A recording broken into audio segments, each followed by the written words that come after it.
ইতিহাস, কলকাতায় অস্ত্র ভান্ডারের হদিশ মিলল, জানি আতঙ্কে রয়েছেন এলাকার মানুষ। শিয়ালদার বৈঠকখানা বাজার, যেখানে বিপুল অস্ত্র উদ্ধার হয়, যে ঘটনায় ইসরায়েল খান, যাকে গ্রেফতার করেছে পুলিশ।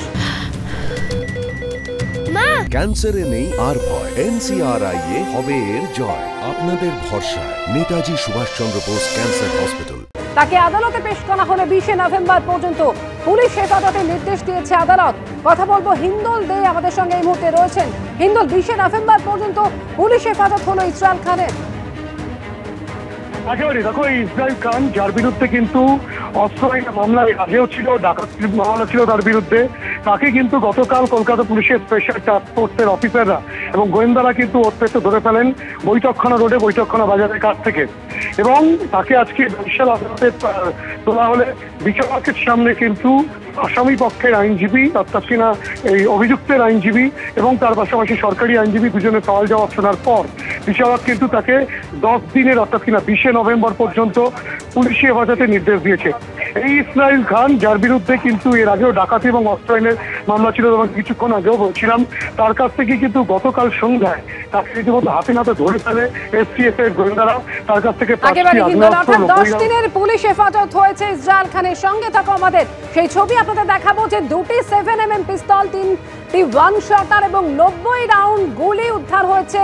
গ্রেফতার করা হয়েছে অস্ত্র পাচারকারীকে, ইসরায়েল খান, যিনি কুখ্যাত দুষ্কৃতী বলে জানা গিয়েছে, এবং মুঙ্গের থেকে বিপুল অস্ত্র নিয়ে এসে কলকাতায় এসে পাকড়াও হয়েছে।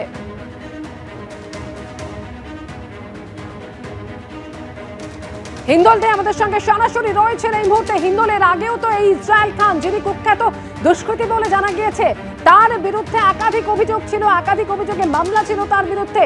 সেই ইসরায়েল খানকে একেবারে হাতে নাতে পাকড়াও করলো পুলিশ এবং তার পুলিশ হেফাজতের নির্দেশ দিল আদালত। হিন্দোল, একেবারে দেখো, এই পুলিশ কালকে STF অর্থাৎ স্পেশাল টাস্ক ফোর্স তাকে হাতে নাতে আগ্নেয়াস্ত্র সহ, বিপুল পরিমাণ আগ্নেয়াস্ত্র সহ গ্রেপ্তার করেছে ঠিকই, কিন্তু একটা বড় প্রশ্ন উঠছে, যার বিরুদ্ধে এর আগেও ডাকাতির অভিযোগ রয়েছে, আগ্নেয়াস্ত্র রাখার অভিযোগ রয়েছে, অর্থাৎ আর্মস অ্যাক্টে তার বিরুদ্ধে মামলা রয়েছে, সেই ব্যক্তি আদতে ঝাড়খণ্ডের বাসিন্দা হলেও তিনি কিন্তু দীর্ঘ কয়েক বছর ধরে রাজাবাজার এলাকায় থাকছিলেন। তার গতিবিধির ওপরে কেন পুলিশের নজর ছিল না, সেই নিয়ে কিন্তু অনেকেই প্রশ্ন তুলছেন। এবং এই যে বিপুল পরিমাণ আগ্নেয়াস্ত্র, যে আগ্নেয়াস্ত্র STF এর গোয়েন্দারা উদ্ধার করেছেন গতকাল সন্ধ্যায় বৈঠকখানা রোডে, বৈঠকখানা বাজারের কাছ থেকে, সেই ইসরায়েল খান, তার কাছ থেকে 5টি আগ্নেয়াস্ত্র, 90 রাউন্ড কার্তুজ পাওয়া গেছে। এবং এই আগ্নেয়াস্ত্র এসেছে কোথা থেকে, যেটা STF এর গোয়েন্দা সূত্রে জানা যাচ্ছে, যে সেই ইসরায়েল খানের কাছ থেকে কিন্তু সেই অস্ত্র এসছে বিহারের মুঙ্গের থেকে। আদতে তিনি ঝাড়খণ্ডের বাসিন্দা, এখানে কলকাতা রাজাবাজারে থাকেন, তার বিরুদ্ধে ডাকাতির কেস রয়েছে, তার বিরুদ্ধে আর্মস অ্যাক্টে কেস রয়েছে, তারপরেও সেই ব্যক্তির গতিবিধির ওপরে নজর ছিল না, যে কারণেই কিন্তু তিনি আগ্নেয়াস্ত্র ব্যবসা করতে পারছিলেন। তাকে আজকে এই ব্যাংশাল আদালতে তোলা হলে 14 দিনের পুলিশ হেফাজতের আবেদন করা হলো। 10 দিনের পুলিশ হেফাজতের আবেদন মঞ্জুর হয়েছে এই ব্যাংশাল আদালতে, এবং তাকে জিজ্ঞাসাবাদ করে কিন্তু এই গোটা চক্রের হদিশ পাওয়ার চেষ্টা চালাচ্ছেন STF এর গোয়েন্দারা, তেমনটাই STF সূত্রে খবর। ধন্যবাদ।